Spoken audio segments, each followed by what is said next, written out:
तो सबसे पहले आपके लिए पंडित जी से जानते हैं हनुमान चालीसा के विज्ञान के बारे में, और उसके बाद ये भी जानेंगे कि रोज हनुमान चालीसा, हनुमान जी की पूजा करने से हमें क्या क्या लाभ मिलते हैं। आइए जान लेते हैं। पंडित जी, हनुमान चालीसा का आज आप विस्तार से तमाम जानकारी देने वाले हैं, तो सबसे पहले हनुमान चालीसा के बारे में आप बताइए। चलो, हनुमान चालीसा तो ऐसा गूढ़ विज्ञान है कि जो देखने में भले सरल लग रहा है, लेकिन अगर विद्वान योगी जन इसके मर्म को जानना चाहते हैं तो वही लोग जान पाते हैं जिनके ऊपर हनुमत कृपा होती है। ये इतना आसान नहीं है जितना आसान इसकी हिंदी में लिखावट है, और इतना आसान भी नहीं है जितना आसानी से हम इसके अर्थ को समझ लेते हैं। बहुत बड़ा विज्ञान इसमें भरा हुआ है। मतलब साधारण इंसान जो है वो हनुमान चालीसा को नहीं समझ सकता, अगर कोशिश भी करे तो। देखो, ऐसा है बेटा, खांड की रोटी तो चाहे जो खाए सबको मीठी आएगी। बिल्कुल, सबको मीठी आएगी, लेकिन रोटी के तत्व को जानना, खांड के तत्व को जानना, ये तो कोई कोई जानेगा। कहने का मतलब, हनुमान जी के बारे में पहले ये जान लो, अतुलित बलधामम स्वर्ण शैलाभ देहम दनुजवनु कृषाणु ज्ञानी नाम अग्रगण्यम सकल गुण निधानम वानराणामधीशम रघुपति प्रिय भक्तम वात जातम नमामि। ज्ञानी नाम अग्रगण्यम, ज्ञानियों में अग्रगण्य हैं। कौन? हनुमान जी ज्ञानियों में अग्रगण्य हैं।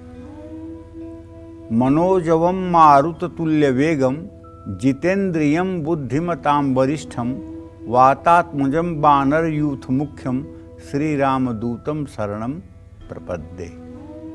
पंडित जी, लेकिन बुद्धि की बात आती है तो हम गणेश जी की भी बात करते हैं। गणेश जी भी अपनी जगह पे हैं, हनुमान जी भी अपनी जगह पर हैं बेटा। गणेश जी, गणेशो साक्षात कृष्ण है। गणेश तो साक्षात परम ब्रह्म परमेश्वर कृष्ण के ही एक रूप हैं, लेकिन हनुमान जी भक्त हैं। कह हनुमंत विपति तब होई, जब तब सुमिरन भजन न होई।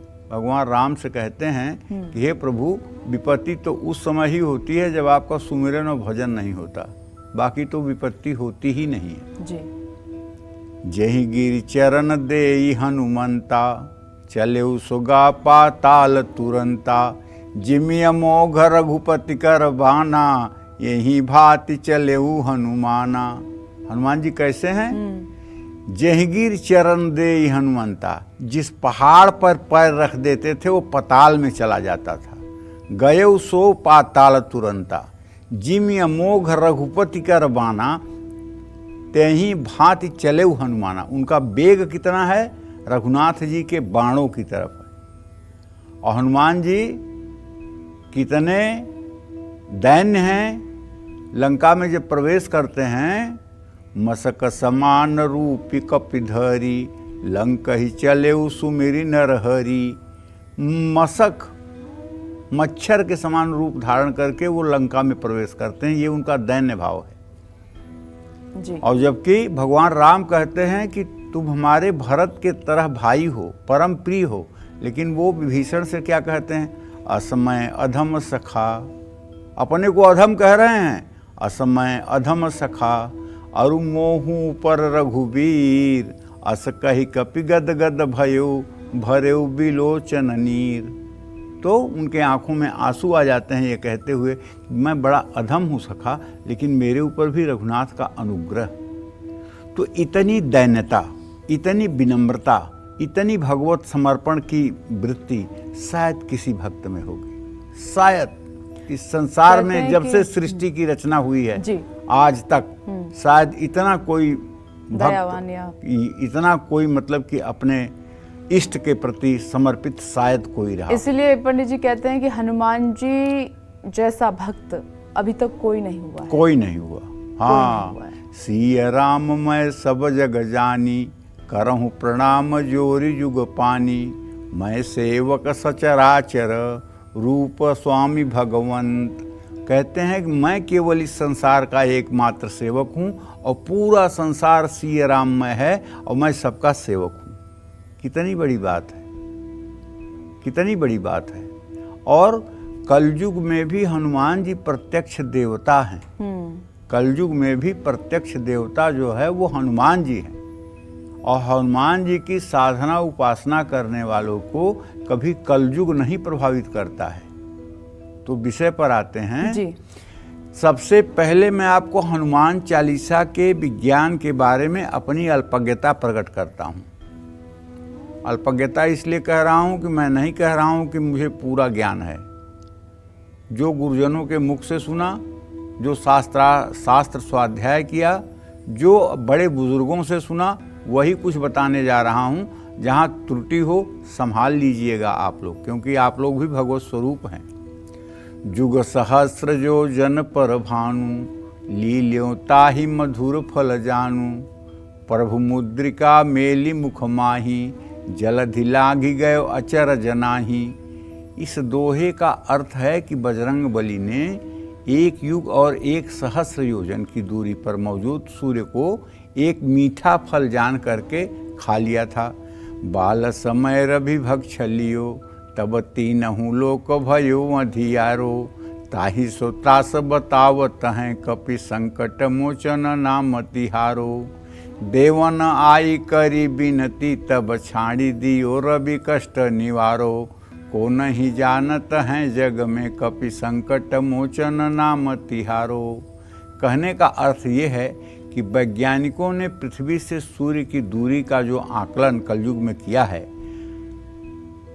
उसके अनुसार गोस्वामी तुलसीदास जी ने बहुत पहले ही सूरज और धरती के मध्य की दूरी युग सहस्त्र योजन पर भानु, लील्यों ताहि मधुर फल जानू के माध्यम से बता दी थी।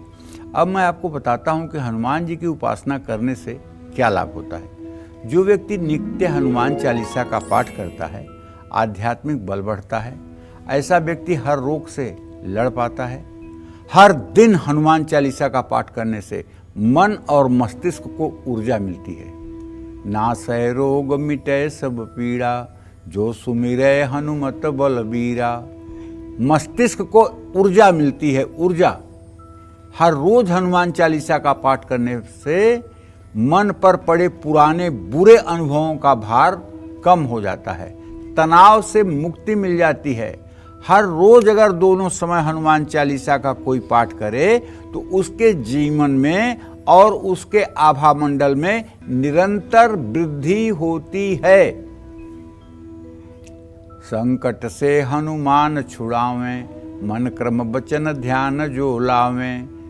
सब पर राम तपस्वी राजा, तिनके काज सकल तुम साजा। तो मनोबल बढ़ाती है हनुमान चालीसा।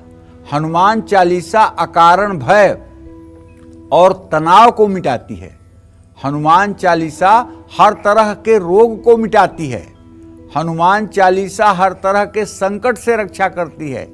हनुमान चालीसा का किसी भी तरह का नज़र दोष हो, उसमें हनुमान चालीसा पढ़ने का बहुत लाभ मिलता है। नकारात्मक सोच और नकारात्मक ऊर्जा को दूर करती है हनुमान चालीसा। ग्रहों के बुरे प्रभावों को कम करने में मदद करती है हनुमान चालीसा। हनुमान चालीसा मन, तन और परिवार के क्लेश को मिटा सकती है। हनुमान चालीसा बुरी संगत और बुराइयों से दूर रखने में मदद करती है। एक प्रयोग आपको हनुमान चालीसा का बताऊं, अपना आजमाया हुआ प्रयोग बताऊं आपको। अगर कोई आदमी बंधन में पड़ा हुआ है, बंधन मतलब उसका अपहरण हो गया है, या फिर वो किसी जेल में बंद है, या फिर उसको कहीं अनायास बंधन पड़ा हुआ है और आप नहीं जानते कि वो कहाँ है। ऐसे में अगर आप निष्ठापूर्वक किसी प्राण प्रतिष्ठित हनुमान मंदिर में जा करके और हनुमान जी को चोला चढ़ा करके, उनका धूप दीप से पूजन करके और श्रद्धा पूर्वक व्रत करके 100 पाठ हनुमान चालीसा के करें और उसके बाद लड्डू और तुलसी के पत्ते का भोग लगाएं, हनुमान जी से प्रार्थना करें कि वो आपकी मनोकामना पूरी करें। 7 दिन पूरा होते होते आपकी मनोकामना पूरी हो जाएगी। यह 7 बार पाठ कर जोई, छूटई बंद महासुख होई। ये एकदम कलयुग में चरितार्थ है। अगर आपका कोई स्वजन खो गया है, नहीं मिल रहा है, कभी कभी ऐसा होता है कि परिवार में कोई ऐसा सदस्य होता है जिसकी बुद्धि मंद होती है, जो अपना पता, जो अपना एड्रेस नहीं बता पाता है, और वो किसी कारण से घर से कभी बहक गया तो इधर उधर भटकता हुआ फिर वो न अपना घर का पता बता पाता है, न अपना मोबाइल नंबर बता पाता है, तो इसलिए उसके घर आने में बड़ी विलंब, बड़ी कठिनाई होती है। ऐसे में ये हनुमान जी ही ऐसे सहायक होते हैं जो कोई न कोई संयोग बना करके और उस व्यक्ति तक आपको पहुंचाते हैं। कलयुग में ये इन्हीं के बस की बात है और किसी के बस की बात नहीं है। कहा जाता है कि मंत्र हो, श्लोक हो, चौपाई हो, कुछ भी हो, अगर हनुमान जी के लिए आप कर रहे हैं तो निश्चित रूप से हनुमान जी की भक्ति आपके हृदय में अगर है तो सब कुछ ठीक है। जय मां विंध्यवासिनी। तो देखिए, किसी भी तरह का संकट है या कोई नकारात्मक आप सोच का शिकार हो गए हैं तो हनुमान चालीसा में कितनी शक्ति है, ये पंडित जी ने आपको बताया है कि अगर आप हनुमान चालीसा पढ़ते हैं, हनुमान जी की आराधना करते हैं, इन सब संकटों से आप दूर रहेंगे।